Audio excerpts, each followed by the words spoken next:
Игитлэстээр сувгаад харуулаантайгаа үзэгчтэй баярлалаа. Цочны цаг эхэлж байна. Өнөөдөр манай студид монгол хэлний дархлаа ба орчин үеийн сэдвийн хүрээнд ярилцахаар Монгол Улсын их сургуулийн монгол хэл шинжлэлийн тэнхим эрхлэгч доктор Дид профессор Эрдэнэ Очир хүрэлцэн ирсэн байна. Бидний урилгыг хүлээн авч хүрэлцэн ирсэнд маш их баярлалаа. Яасан. За монгол хэлний дархлаа гэдэг ойлголтыг та яг мэрэгжлийн хүнийхээ хувьд юу гэж тодорхойлох вэ? Тэгэхээр монгол хэлний дархлаа гэхэлэр яг энэ хэлний одоо мөхөл гэдэг юм уу эсвэл хэлний одоо устдаж үгүй болох одоо ойрцсон үгүй юу гэдэг талаар тусгайлан судалдаг хэлний салбар ухаан байдаг л да. Тэгээд дархлаа гэдэг зүйлийн талаар өөрөөр хэлбэл тэр тухайн хэл хэр дархлаатай байна вэ гэдгийг элдгүүр үзүүлэлтүүдийн үндсэн нэг цөөн одоо зүйлээс л би томилж хэлье гэж бодож байна л да. Өөрөөр хэлбэл тухайн хэл бол үндэснийхээ албан ёсны сургалтын хэл мөн үү те сургалтын албан ёсны хэл мөн үү тухайн хэлээр хэлэлцэгч ард түмэн одоо тооны хувьд ямар байна уу? За түүнийг бол эсвэл одоо өөр нэг ямар нэгэн хэлний одоо шахалт ч юм уу те энэ зүйлээс ангид байж чадж байна уугүй юу гэдэг хэд хэдэн зүйлийн юм байдаг. Тэгэхээр монгол хэл бол монголчуудын үндэсний хэл. За сургалтын судалгааны албан харилцааны бүх зүйлийн үндсэн одоо албан ёсны хэлээрээ байгаа. За Монгол дэлхийд дээр нэг ерөнхийдөө 10 орчим сая монгол үндэстэн угсаатан байгаагийн 7 сая орчим нь бол монгол хэлээрээ ярилцдаг гэж үздэг. Тэгээд ингэж үзвэл Монгол улсын хүрээнд хэмжээнд аваад үзэх юм бол нэг 3 сая 500 орчим мянган хүн бол одоо монгол хэлээрээ харилцаж боловсрол мэдлэгээ түүгээрээ дамжуулж эзэмсэж байна.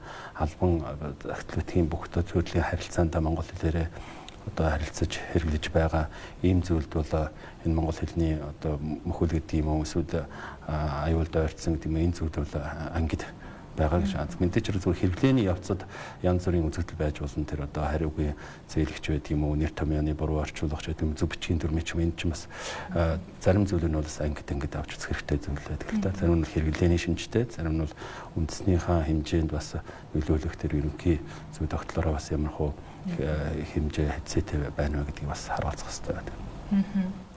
Одоо уламжлалт хэллэг тэгээд бас нутгийн аялга тэгээд хуучны үгийн хэрэглээ ер нь яг өдий хүртэл багассан байгаа. Энэ нь яг монгол хэлний дархлаанд нөлөөлөх үү? Тэгэхээр яг нэг олон нутгийн аялгаутай аялгау сайхан монгол хэл гэж одоо яддаг шүү дээ тийм ээ. Тэгэхээр монгол хэлний чинь утга зохиолын баримжаа аялгау нь бол халахын аялгаунд бол суурилсан. Мэдээж хэрэг нь бол хэд хэдэн одоо үндсэн шалтгаантай. Өөрөөр хэлбэл халах аялгаугаар хэлэлцэгч нь бол хүн амын олонх нь за улс төр нийгмийнхаа төвлөрсөн хэсэгтэй байж байна. За ингээд ерөнхийдөө ойрд бурайд өрлөг шалах гэдэг үндсэн дөрвөн цөм аялгау байна л да. Тэгээд энэ олон аялгау нийгмийн хувьсэл хөгжлийн аясыг дагаад бас зарим одоо тийм үзэгдэл байна. Өөрөөр хэлбэл тухайлбал одоо олон нийтийн мэдээллийн хэрэгслийг бол хаан ч гэсэн чөлөөтэй үздэг болчтой шүү дээ тийм ээ. Өөрөөр хэлбэл Баруун аймагт нэг ойр аялгаутай жоохон хүүхэд бол аав ээжийнхээ дунд өсөөд ингээд яг үндсэн одоо уугуул ах удаа өсөөд тухайн аялгаугаараа хилээ амлаж ингэж хилд орж өссөн байдаг бол одоо бол ингээд зурагт гэдэг ч юм уу телевиз радио гэдэг ч юм уу хүүхэлдэйн кино ч гэдэг юм уу энэ бүхэн зүйл чинь бол хаасайгүй нэвтэрч идэг юм зүйл. Гэтэл тэр нь бол халахын аялгаугаар одоо нэвтэрч байгаа шүү дээ. Тэгэхээр тэр аялгау болгонд нь тааруулсан, бурайд аялгауд нь тохируулсан, ойрд аялгауд нь тохируулсан тийм юу одоо хараахан одоо бид нар тийм олон хувилбартай тийм сувгийг боловсруулж амжаагүй л дээ. Тухайлбал дор хажилт одоо жишээлбэл нэг иймэрхүү маягийн зүйлс нөлөөлж байна л дээ. Тэгэхээр илүү тийм халах аялгаунд дуусах тийм шинжтэй зүйл бол нэлээд түгээмэл байна л да. Тэгэхээр энэ нь бол нийгмийн хувьсэл хөгжилтэй бол энэ зайлшгүй холбоотой. Дээр нь бол энэ хотчлд, шилжилт хөдөлгөөний зүйл бас хамааралтай байна. Ах уй нь ямар тухайн хэлээр хэлэлцэгчийн ах уй нь хаана байна гэдэг бас чухал л да. Өөрөөр хэлбэл малчны хүүхэд Монгол хөдөө ах уй соёлдоо ойрхон өсөж байгаа хүүхдийн хувьд бол тэр уугуул үг хэллэг тийм ээ одоо хэлц хэллэгч байт юм уу соёлын онцлог Монгол сэтгэлгээний өвөрмөц онцлогийг тусгасан хэлний илэрхийллийг бол ойлгож хэрэглэх нь бол харьцангуй одоо сайн байна шүү дээ. Гэтэл хотод өсөж байгаа хүүхдүүдийн хувьд аваад үзэх юм бол энэ нэлээд өөр хэрэг болж өрнө. Өөрөөр хэлбэл тэр хүүхдүүдийн буруу бас биш. Өөрөөр хэлбэл тэр үндэсний сэтгэлгээ Монгол үндэсний сэтгэлгээний өвөрмөц онцлогийн цөмийг нь тээж байгаа тэр илэрхийлэгч бүгд энэ нүүдлийн соёл, малчны ахуй амьдрал энэ аж төрх ёсны онцлогтой холбоотойгоор бий болсон тийм хэллэгүүд байдаг аахгүй. Тэгэхээр тэр хэллэгийг чинь ойлгохын тулд нөгөө мал ахуйда ойрхон өссөн байх уугүй гэдэг зааг ялгаа нь гарч ирнэ. Тэгэхээр 100 одоо хөдөө гараач юм уу морь мал унажсаагүй ч юм уу эсвэл мал аж ахуйгаас одоо хол өсөж байгаа хүүхд хотод өсөж байгаа хүүхдийн хувьд чинь бол хөрөд чинь бас буруутах аргагүй. Гэхдээ түүнийг бол боломжийн хэрээр одоо зөв ойлгуулж их зохиол уншуулах, задлан шинжлэх түүнийг нь бол одоо утгачлан тайлбарлах, давхар одоо соёлын мэдлэгийг нь хамтан түгээж байх энэ олон зүйлийг бол одоо хамсарсан байдлаар их юм тэр үндэснийхээ хэлний яруу баялаг тэр тансаг агуулгыг илтгэгч тэр хэлний тогтвортой илэрхийлүүдийг бол хүүхдүүд бас ойлгож сурах боломжтой л дээ. Хамгийн гол нь тэр орчин ахуй гэдэг зүйл бас их чухал нөлөөтэй зүйл байна л да. Тэгэхээр бол энэ нийгмийн хувьсэл хөгжлийн энэ явцад бол ялангуяа энэ хотод өсөж байгаа хүүхдүүдийн хувьд бол үнэхээр одоо тийм хуучны үг хэллэгч байдаг юм уу эсвэл өвөрмөц хэлц хвшмэл хэллэгч юм уу зүрхцэн өгч юм уу энэ зүйлийг бол утгыг нь бүрэн ойлгосны үндсэндээ түүнийг хэрэглэж байна уугүй юу гэдэг зүйл бол нэлээд бас амаргүй асуудал болно. Тэгэхээр тэрийг л хамгийн гол нь сургалтын орчинд хүүхдийн нас идэвхжсэн онцлогт тохируулж хэрхэн яаж тайлбарлах уу, яаж сурах уу гэдэг бол бас сургалтын хэлэлцүүд бол бас чухал ач холбогдолтой сургагч гэсэн бид бас боломжийн хэрээр тусгаад ингээл явдаг л энэ зүйл л дээ.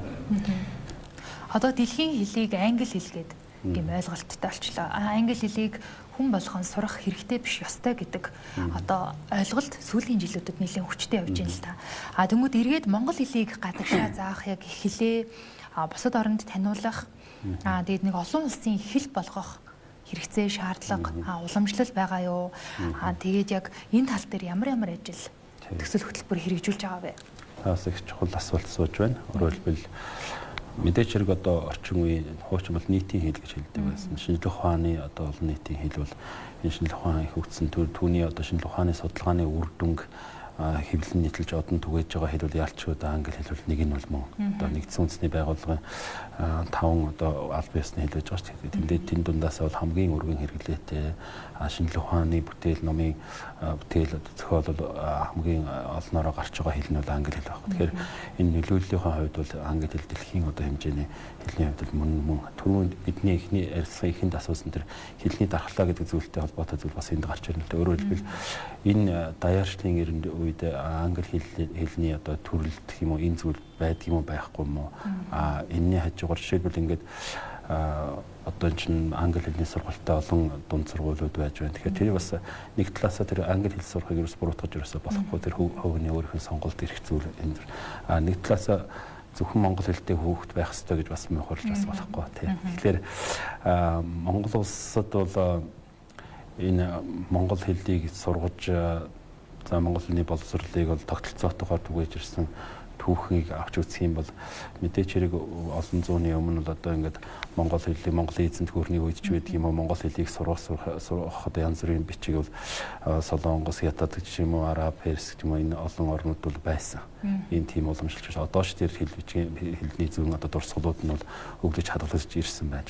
Түүнийг ч одоо хүмүүс судалгааны эргэлтэнд оруулж ямар онцлогтой ямар учиртайг тайлбарлаа ингэж байна. Харин орчин үеийн одоо их дээд сургуулийн төвшөнд тогтолцоотойгоор монгол хэлний сургалтыг явуулж ирсэн нь бол 1942 онд Монгол Улсын их сургууль байгуулагдсантай бол ялч холбоотой. Өөрөөр хэлбэл тэр дайны хүнд цаг хэцүү цаг үед бол тухайн үед бол одоо их дээд сургуулийн боловсрол их дээд сургууль төгссөн дээд боловсролтой мэргэжилтэн боловсон хүчнийг бэлтгэж улсын их орныхоо одоо салбар бүрт хэрэгцээтэй мэргэжлийг нийлүүлэх төгсгөх энэ хэрэгцээ шаардлага бол аяндаа бий болж байна. Ингээд 42 онд бол Монгол Улсын их сургууль байгуулагдаад анх бол ингээд хүн эмнэлгийн салбар, мал эмнэлгийн салбар, багшийн одоо факультет гэсэн 3 үндсэн факультеттэй байжгаад 1945 онд бол монгол хэл утга зохиолын факультетыг бол анх нээсэн.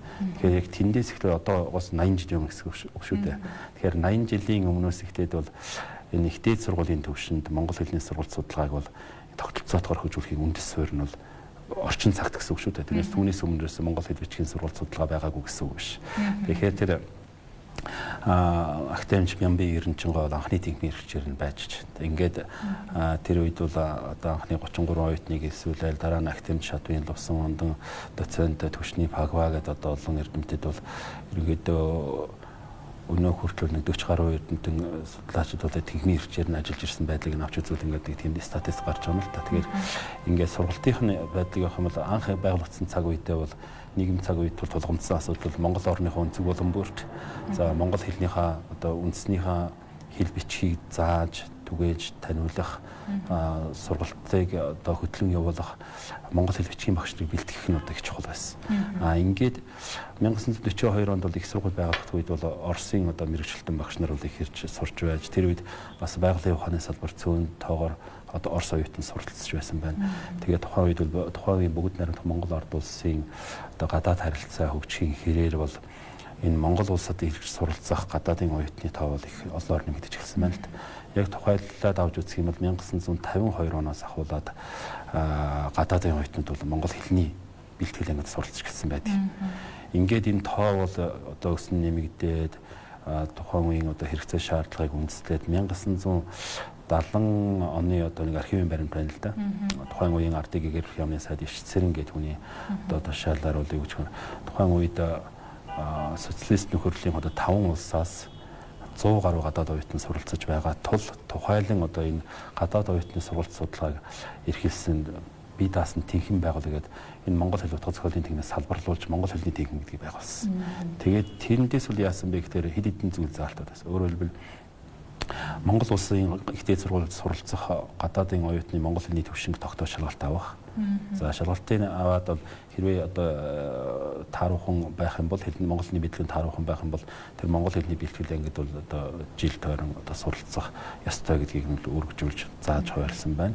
Ингээд 4-р ангиас нь бол Монгол хэлний орчуулагч, Монгол судлаач гэдэг тэр мэргэжлэр бол дагнан мэргэжүүлж гадаадын оюутнуудыг ингэ суугч ирсэн байна. За тэгээ энэ цаг үеэс ахуулаад ингээд өнөө хүртэлх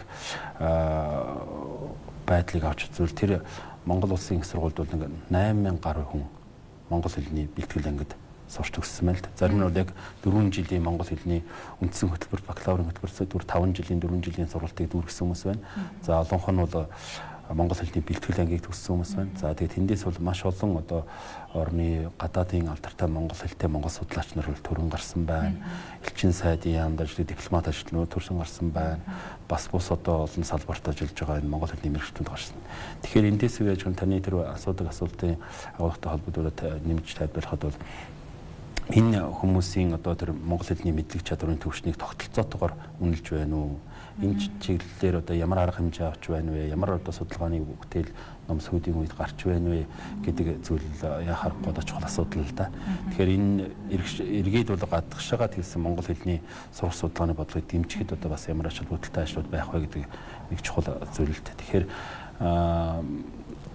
энэ Европын олон хэлний одоо шил мэдлэгийн төвшин шалгаа одоо A1, A2 ч юм уу одоо B1, B2, за C1, C2 гэдэг 6 төвшинээр үнэлдэг байдаг байхгүй. Тэгэхээр олон хэлний англи хэлний жишээлбэл TOEFL, одоо IELTS гэдэг тав хүн мэдэн шүү дээ. Тэгээ энэ үндэснийхээ хэлний мэдлэг чадварын төвшинг шалгадаг ийм тогтолцоог бол олон улсад бол одоо хэрэгжүүлж байна. За энэ туршлагыг бол бид хүн бас авч монгол хэлнийхээ мэдлэг чадварын төвчний гадаад хүнээс хэрхэн яаж шалгах үүдээ тогтолцоотойгоор шалгах, түүнд нь тохирсон сургалтыг явуулах, хамаарах сургачийг нь зохиох гэх мэт одоо ажлуудыг үе шаттайгаар хийсээр ирсэн. Тэгээд түрүү ярьсан тэр 1971 оноос эхлээд өнөөдрийг хүртэл их олон 10 одоо сургачийг бичсэн, гадаад хүн зориулсан янз бүрийн сургачийг байна, олон хэлээр бичсэн байна. Түүний одоо шилдэг туршлагыг бол уламжлан өвлүүлж цааш нь бас яаж одоо шинэ арга зүйгээр сонирхолтой хэлбэрээр үр бүтээлтэй яаж одоо заах үндсэн сургагчид болох уу гэдэг талаар бол тасралтгүй хөгжүүлсээр яваа. Тэгээд тэр түрүүний ярьсан тэр 6 төвшний мэдлэг чадварын төвшин одоо test of Mongolian language and гэдэг байна л да. As a foreign language өөрөөр хэлбэл гадаад монгол хэлийг гадаад хэл болгон суралцж байгаа хүний мэдлэг чадварын төвчнээс монгол хэлний стандарт шалгалтын төстийг бол боловсролын яамны одоо захиалгаар боловсрол шинжилгээ ухааны яамны захиалгаар бол Монгол улсын их сургууль хэрэгжүүлээд түүний үр дүнд бол одоо TOEFL буюу Test of Mongolian as a Foreign Language гэж хэлээд байгаа. Тэр тестийн төвийг байгуулаад тестийн төвдөө түшгэлсэн нөгөө төрөүний судалгааны одоо үр дүнд тулгуурлаж зохиосон тэр 6 төвшний аргачлалыг нь боловсруулаад тэр аргачлалтаа тохируулсан сорилын санд тулгуурч одоо шалгалтыг нь авч л ярих бичиг унших сонсох гэдэг энэ үндсэн дөрвөн чадварыг нь бол үнэлдэг. За түүнийг нь тодорхой түвшинд нь одоо хангалттай давсан хүн нь бол Монгол Улсын их сургуулийн болон одоо Монгол улсад үйл ажиллагаа бусад их дээд сургуулиуд зэргийн хөтөлбөр суралцах боломж, бакалавр, магистр, доктор суралцах, мөн одоо ажил хөдөлмөр эрхлэх энэ боломжууд нь суурь нь бүрэлдэж эхэлж байгаа. Тэгэхээр энэ чиглэлийн төсөл хөтөлбөр бол хэрэгжиж байна. Үр дүнгийнх нь ном бүтээл хэвлэгдэж байна.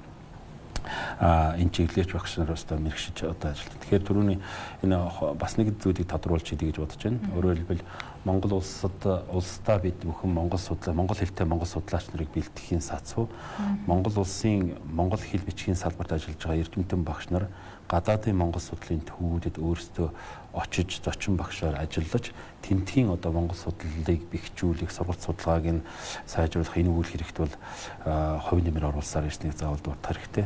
Зөвхөн одоо манай сургуулиар аваад үзэхэд монгол хэл шинжилгээний техникийн багш нар бол дэлхийн одоо нэг 30-аад орны монгол судлалын салбаруудад монгол судлалын төвүүдэд зочин багшаар урт богино хугацаагаар ажиллаж монгол судлалын хөтөлбөрийг хэрэгжүүлэхэд нь одоо хувь нэмрээ оруулж монгол хэлний хичээлийг зааж тэр чиглэлийн сургалтын төлөвөөг нь боловсруулалцаж ингэж ирсэн байж байна. Тэгээд үүний биелэхийн жишээ бол өнөөдөр бол одоо дэлхий дээр нэг 20 гаруй монгол судлалын төвөөл ажиллагаагаа явуулж байгаагийн голлох монгол судлаач одоо эрхэлж байгаа, дарга нь хийж байгаа, захирал нь хийж байгаа тэр монгол судлаач нар бол бүгдээрээ одоо энэ Монгол Улсын их сургуульд суралцж байсан хүмүүс ч байна. Дээр нь бол тэр багш нарыг одоо тэнд зочин багшаар ажиллаж байхад оюутан байсан ийм одоо тэгэхээр Монгол төрийн бодлогоч тэр энэ үндэснийхээ хэл соёлыг бол үндэсний хэмжээнд төдийгүй олон улсад бас түгээн дэлгэрүүлэх, сурчлан таниулах энэ үйл хэрэгт бол бодлоготойгоор бол дэмжсээр ирсэн. Тэгээд тэр бодлогын одоо хүчин ч гэсэн өнөөдөр олон одоо дэлхийн голлох том их сургуулиудад монгол судлалын төв үйл ажиллагаагаа явуулж зөвхөн одоо монгол хэлний гэлтгүй бакалавр, магистр, докторийн шатсан төвшний монгол судлалын чиглэлийн сургалтыг бол амжилттай хэрэгжүүлсээр байгаа. Тэгээ энэ газрууч гэсэн одоо Монгол Улсын их сургуулийн монгол хэл шинжилгээний техниктэй нэгт хамтын ажиллагаатай багш нартай хамтарч судалгаа шинжилгээ хийдэг ийм одоо төсөл хөтөлбөр хэрэгжүүлдэг, урт богино хугацааны зуны сургууль ч юм уу, өвлийн сургууль ч юм ийм хөтөлбөрүүдийг хэрэгжүүлдэг ийм одоо бас уламжлалт харилцаа тогтож бий болсон байна л да. Дэлхийн бусад орнуудын хэллүүдийг сурахад монгол хэл хажууд нь ер нь бол сурахад ер нь бол хүнд хэлтэй ордог. Тэнгүүд гадаад оюутнууд одоо нийт 8000 гаруй гадаад оюутнуудыг монгол хэл сураад төгссөн биш үү тий. Гадаад оюутнуудад яг монгол хэл сурахад хамгийн монгол хэл заахад яг багш хүнийхээ үднээс тулгардаг бэрхшээл юу байдаг вэ? Тий. Тэгэхээр хэл сурна гэдэг нь бол тэр хэр сайн сурсан бэ гэдэг нь бас харьцангуй асуудал л та тийм. Тэгэхээр монгол хэлийг шууд бас сурахад хэцүү хэл гэж тодорхойлгоны үе. Өөрөөр хэлбэл нөгөө тухайн гадаад хэлтэй хүнийх нь өөрийнх нь унган их хэлнийх нь бүтэц тогтолцоо онцлог нь монгол хэлнээс хэр зэрэгтэй юм бэ гэдэг ч юм уу тийм. Тухайлбал хэв шинжийн хувьд бол ойролцоо одоо налтай язгуурын хэлд багтдаг төрөч юм уу, Япон, Солонгос, Манж, Түнгус ч юм уу энэ зэрэг хэлнүүдийн хувьд аваад үзэх юм бол үйлдвэр зүйн бүтцийн хувьд ч юм уу ингээд за зарим одоо төр хэлтэй олон дундын шинжтэй өгчөөд юм ингээд энэ байдлаас аваад үзэх юм харьцангуй тийм хэцүү гэж тооцохдохгүй байх гэж бодож байна. Харин хэв шинжийн хувьд их өөр онц одоо жишээлбэл Вьетнам, Лаос оюутнууд түрүүн нэг дурдсан 1950-аад оноос ихтэй ингээд гадаад оюутнууд сурлаж эхэлчихсэн гэж байна шүү дээ. Тэгэхээр тэнд чинь бол анхны оюутнууд тэр Вьетнам улсаас ирсэн, Лаос улсаас ирсэн, Камбожоос ирсэн оюутнууд социалист нөхөрлөлийн орнууд оюутнууд их байлаа шүү дээ. Тэгээд тэднэр чинь бол тэр өссөн ах уй соёлын хувьд ч их өөр ялгаатай, хэлнийх нь бүтэц тогтолцооны хувьд ч их ялгаатай. Тэгээд ийм хүмүүсийн хувьд бол хөрхий бас аргагүй одоо хэцүү зүйл их тулгамддаг байдаг л та. Гэхдээ тэр чинь бас нэг заа харгад зүйн одоо бас шилдэг туршлагыг уламжуулж бас сургуульчиг материалтай нь бол баялаг их хэрэгтүүнээр хангаж бас арга барилуд бол байна л да. Тэгэхээр яг хуу энтхийн Европын янз бүрийн бусад хэлтэй харьцуулсан тийм сургуульчгууд нь ч байж байна. Түүнийг нь бол заахад хамгийн гол нь тэр соёлын мэдлэг нь дутснаас болж зарим зүйлийг хэлнийх нь үгийг нь толиучгаас хараад ойлгоод байгаа мөртлөнгөө түүний цаана агуулж байгаа соёлын мэдлэгийг дутснаас болж хэл соёлын ялгаатай байдлаас хамааралтай зүйл дээр бол нэлээд тийм